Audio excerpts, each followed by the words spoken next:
When I was in seminary, my homiletics teacher, homiletics is the art of preaching, in case you were wondering.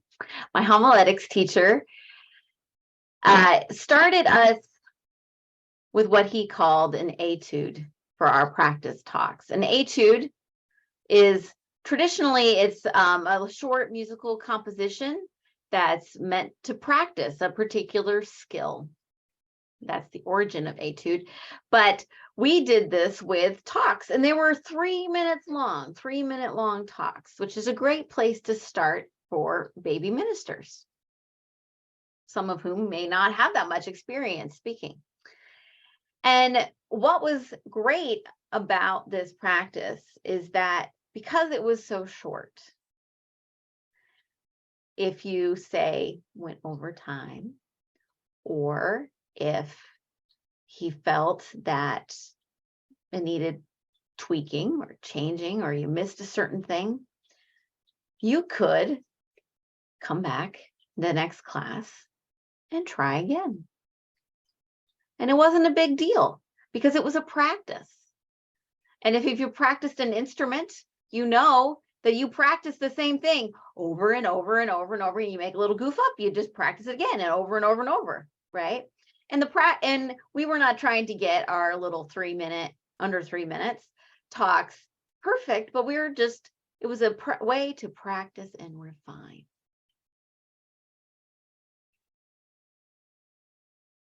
I think it's sort of witty. I'm not sure if Captain Cook thought it was witty when he called that great body of water Turn Again Arm, because they had to turn again. But I think it's funny. And it's something, I would say some of the prettiest highway there is, the prettiest highway I've driven.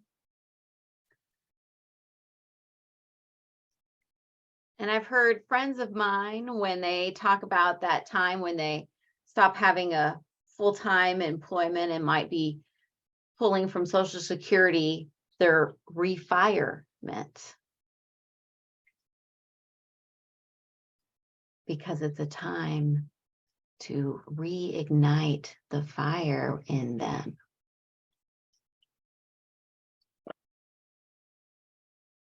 The theme for the month is kind of quirky. It's as in renew, reline, restore, renew, rebirth, etc., etc., etc.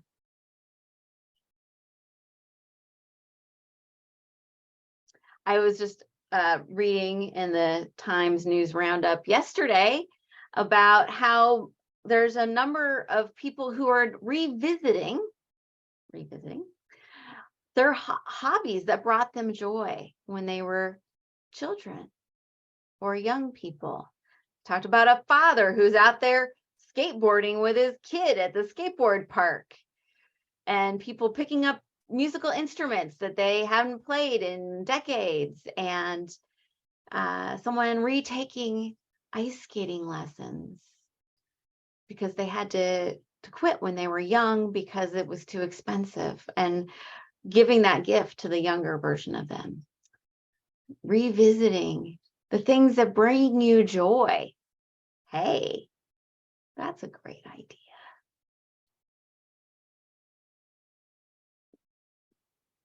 And isn't that great? Because we can bring to that idea, like as more mature folks coming back to these things, it's like we can see that it's a practice. The purpose is to have fun and not perfection.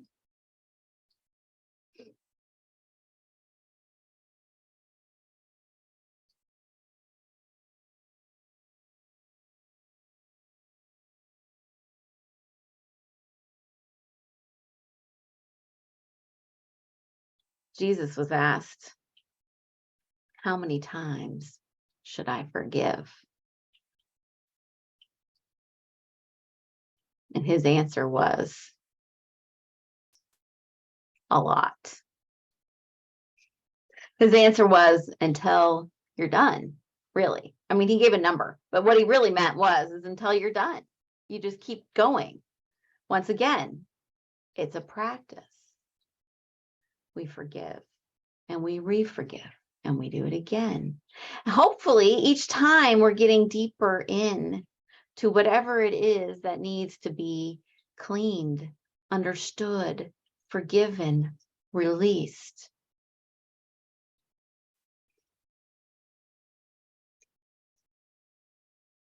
That doesn't mean we should necessarily let people continue to do a behavior that needs to be forgiven again and again. That is not what I'm saying. But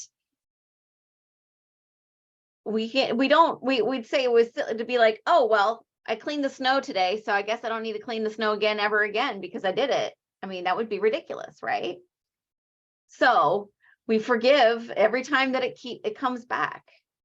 We release things, old habits and beliefs and misunderstandings every time they come back. It's a practice. Hopefully, each time we refine the process, like an etude. We refine.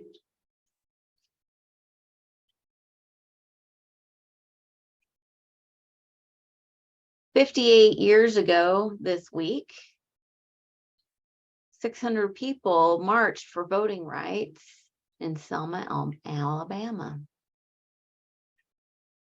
As you may recall, it did not go well, not for the protesters or the marchers who were brutally beaten, nor for the police, whose violence this time was witnessed by television cameras, was even interrupted the regular broadcast.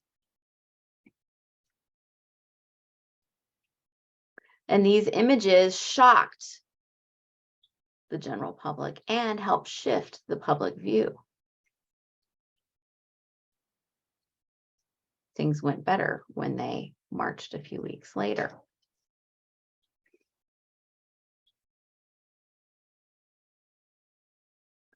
These were, many of them, spiritually grounded people.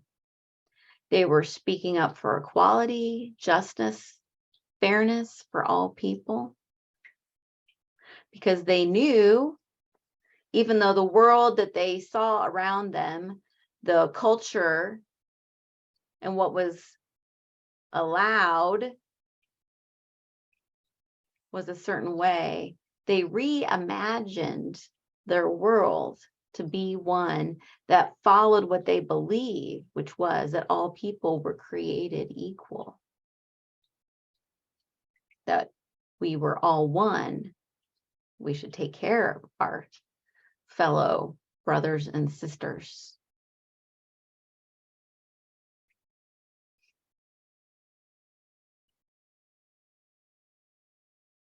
So spiritually grounded people praying and showing up. And they showed up in a nonviolent way. They were reminded right before they went out there that if something happens, you stop and you pray. You don't fight back. But we know that showing up and praying is fighting back, but in a different kind of way. Now, people have been recreating the march part of this day for almost 30 years. People come and walk across that bridge and they remember and they recommit.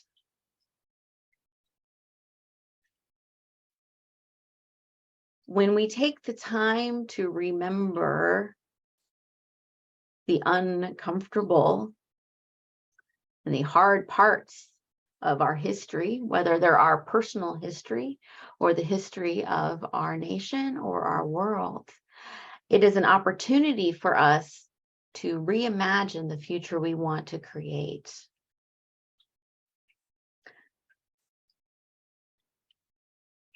So the people who were marching almost 60 years ago, they imagined a new future for their people.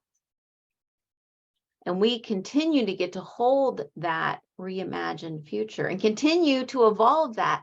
In that time, there were plenty of things that they were not thinking about as ways that we still could find more equality and justice in our world.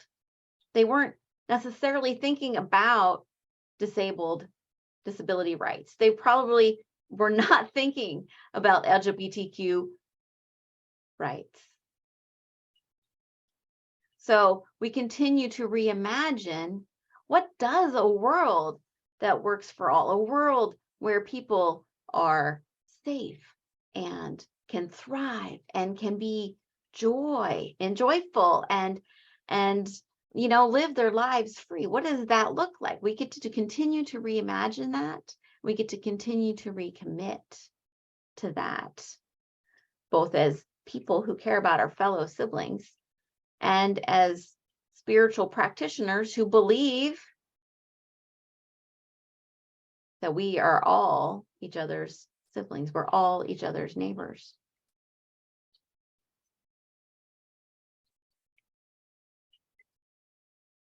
So spring, I know some of us are not quite entirely sure that it's spring yet, but we are holding the vision. We know it's coming. Isn't it great? Spring is coming.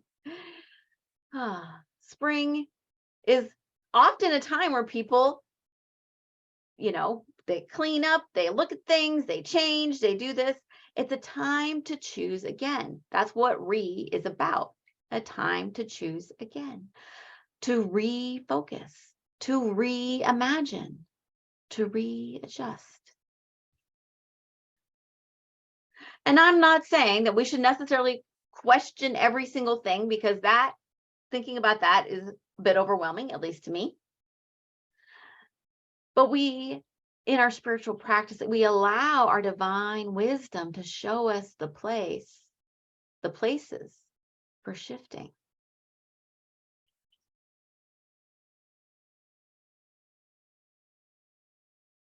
Allowing our divine wisdom to lead us to be our we choose.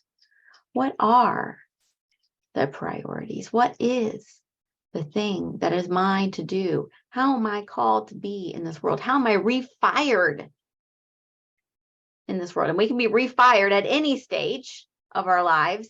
How am I here to be refired in this world? And when that happens, then what do I refocus on? What do I recommit to? What do I release?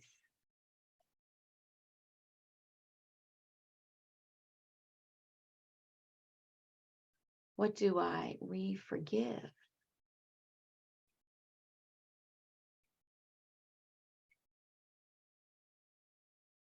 I know for me that sometimes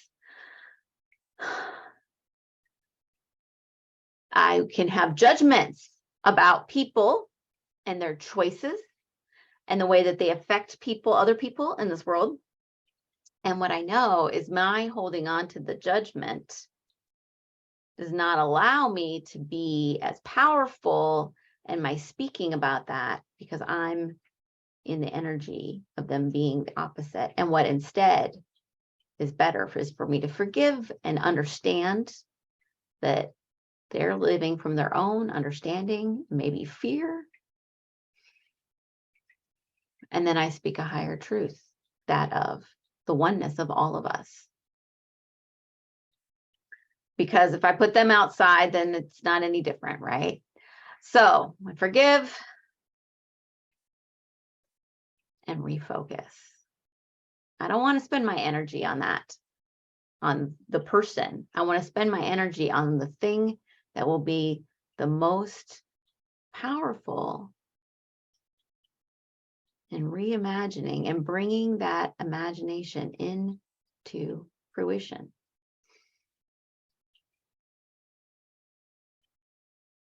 So for some of us, it's things like showing up to walk across a bridge when we know there may be danger. For some of us, it is the work to help or volunteer at organizations that do the work, that do the things that are important to us.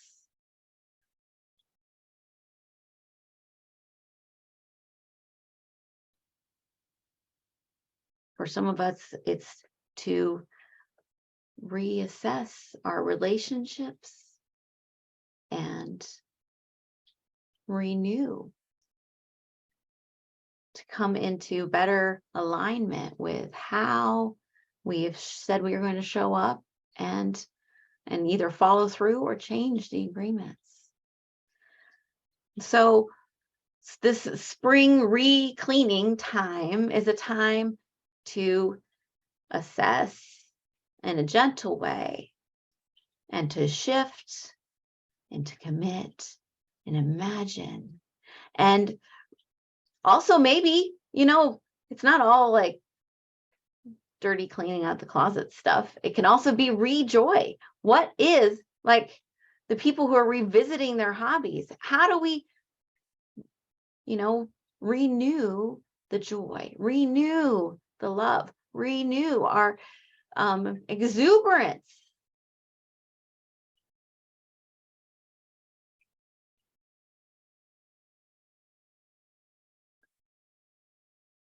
So first, we do our spiritual practice. We meditate, we journal, we release, and then we reimagine, we recommit, we refocus. And remember that it's a practice. We can always turn again, and turn again, and turn again, and we'll practice. And if we realize we can do it better, tomorrow we can do the practice again.